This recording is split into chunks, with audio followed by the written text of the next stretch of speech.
The Rhode Island Council of Churches and others have talked about opening up congregation sanctuaries, literally to be sanctuaries. We talked to the executive minister of the Rhode Island Council of Churches, the Reverend Donald Anderson, about his thought, more about how it would look. Here's his interview with our senior producer, Kim Keogh.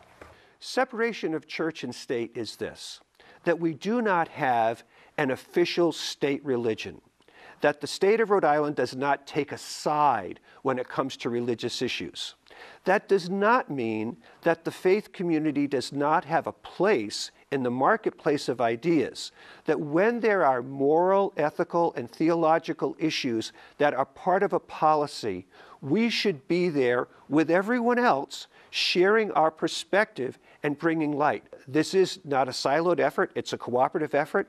What will it look like? Well, here's one way it could look, is that there are rooms in congregations, sometimes they're used for meetings or for some sort of educational purposes. Some of those rooms may be converted into dormitory type rooms where people can be, where there's bedding, where there's bureaus. Folks are going to need to have food, and so there'll have to be provision for food. If this is a family with children, we'll need tutors to help the children keep up with their education so that they don't fall behind. There may be minor medical issues that we need to bring in. We absolutely know that these families or individuals are going to need legal help. And so lawyers are starting to come forward and saying, we'll offer, pro bono legal help to these people to help them deal with their legal issues so that they can step out of sanctuary. But once someone comes in and is in sanctuary, they're there 24/7. Well, while I appreciate Reverend Anderson's thought, it kind of comes across to me as a solution looking for a problem. Do you think? I do. I think we're, I mean, it all sounds great, but I mean, the practicality of it, you're shaking your head too. This is ridiculous. They don't even know what a sanctuary city is and what they're going to do with these people. We can't deal with the homelessness problem we have and all. So all of a sudden, we have places where people can go and eat and be educated. Sounds like get medical care. Sounds like a great place to me to be able to.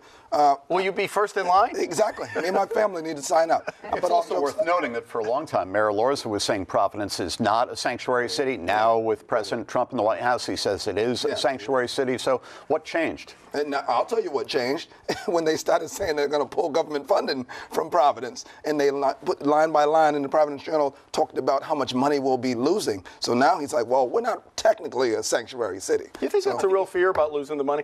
I do. I mean, it should be.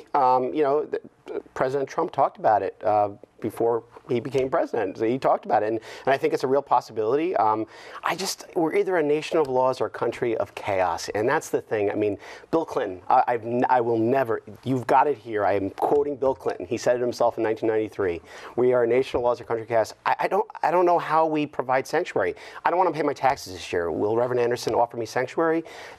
Let's be realistic. We have to follow the laws, and I think it is a real fear, and I think we should start acknowledging it. At the same time, Brandon, though, we have millions and millions of undocumented immigrants in America. Could that have happened without the tacit involvement of big business that employs undocumented people to pick vegetables in California and fulfill many other jobs? There's a lot of blame to go around. There's no doubt about it. And so implementation of immigration reform, which needs to be done. It needs to be done. It needs to be done yesterday. And well, they've been talking about for 15, 20 years. Yeah. The other thing is, sometimes the leaders are maybe not always in tune with the flock. If you go to a particular church, your leader, sometimes it's the union leaders and then the people.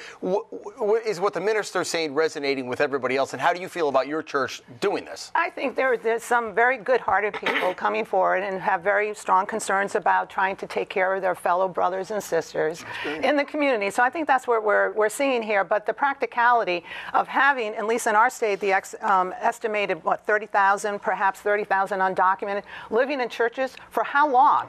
How long? And what type of life is that you're within these four walls? Home confinement. That's right. Yeah. That's what it is. And go ahead. Go ahead. And I was just saying, as far as you're talking about the leaders and the flock, the mayor, he can't make the law enforcement. He can't even push smaller rules. You're telling me a sanctuary city, is this trickling down? Is the average officer on the street, abiding by all these rules? It's just not happening. Okay.